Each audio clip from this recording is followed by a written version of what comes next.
The Industrial and Gilded Ages, Section 1 with Ms. Lalshi. The Industrial Age. The Industrial Age was a period when American businesses grew very large.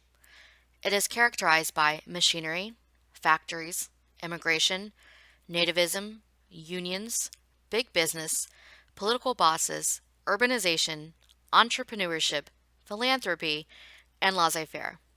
Try not to panic if you don't understand what a lot of these words mean because we will go into these words and their meanings behind them in this unit. The Gilded Age. The Gilded Age occurred during the Industrial Age. It is characterized by corruption, big business, political bosses, and a large gap between the rich and the poor. It is called the Gilded Age because on the outside it looked nice, but on the inside it was not. So the big gap between the rich and the poor means that the rich were very rich and the poor were very poor, and there weren't a whole lot of people in the middle or the middle class. Gilding is when you take a cheaper metal and you cover it with a more expensive metal like gold or silver. If you look at this picture over here on the right, we have a cheaper metal like an iron or steel bar, and it's being covered in gold gild. So it's going to have a thin layer of gold on the outside. So it's going to appear that it's a solid gold bar, even though it's not. So the very, very thin layer, that 1% that's super rich, is going to cover up the harshities and the poor and the cheaper metal that makes up the majority of society. So that's why it's called the Gilded Age, because it's covering up, you're mostly just paying attention to the rich and ignoring the poor. Electricity. Machines were powered by electricity. Factories became more productive as more machines were invented to help produce products at a faster pace. Thomas Edison. Thomas Edison invented the first effective light bulb. The light bulb made it possible to have light at night. As a result, factories were able to stay open later and produce more products.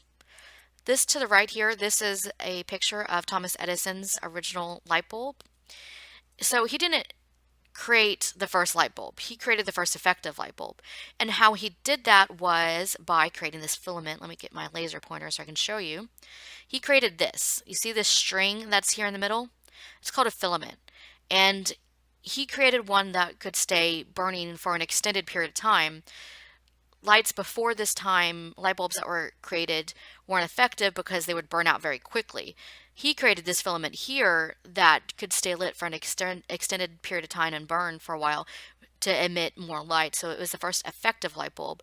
And this is his patent plan. Sometimes you'll see this pop up every now and then.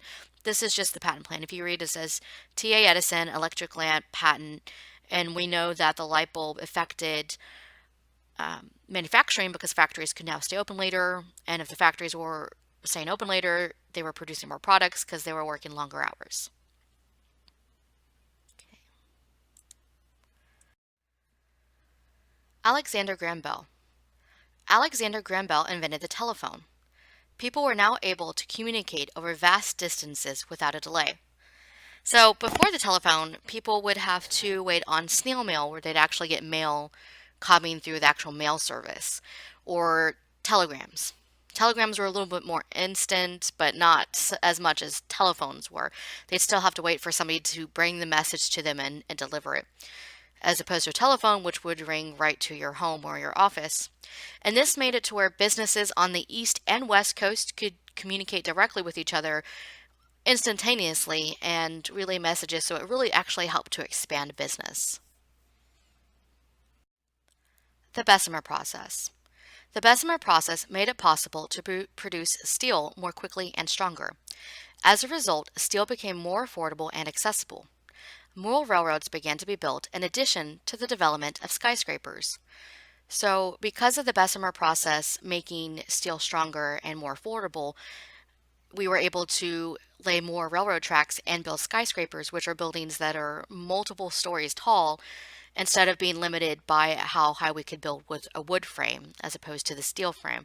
So the Bessemer process really helped with spreading urbanization by making cities grow, and industrialization as well, because now we can expand the railroad system and ship out things from the cities to the other side of the country, or the cities to the country itself, the rural areas. And so the Bessemer process helped to produce skyscrapers and railroads. Railroads. More railroads were built because of the Bessemer process. They began to cover the countryside and connected the east to west coast of the United States. Laissez-faire. The government is hands off the economy. The economy in the United States remained unregulated and was based on supply and demand. Capitalism was able to flourish as businesses made profits. Being unregulated means that the government is not interfering with us, and supply and demand means that companies are only going to produce what people are actually wanting to buy, what there is a demand for. Vertical and horizontal alignment.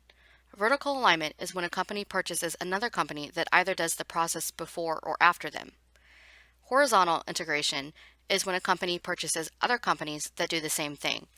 So with vertical alignment or integration, they are purchasing a company that does the process before them. For example, if they are a baker, they're going to purchase the flour mill that grinds up the wheat into flour that they purchase.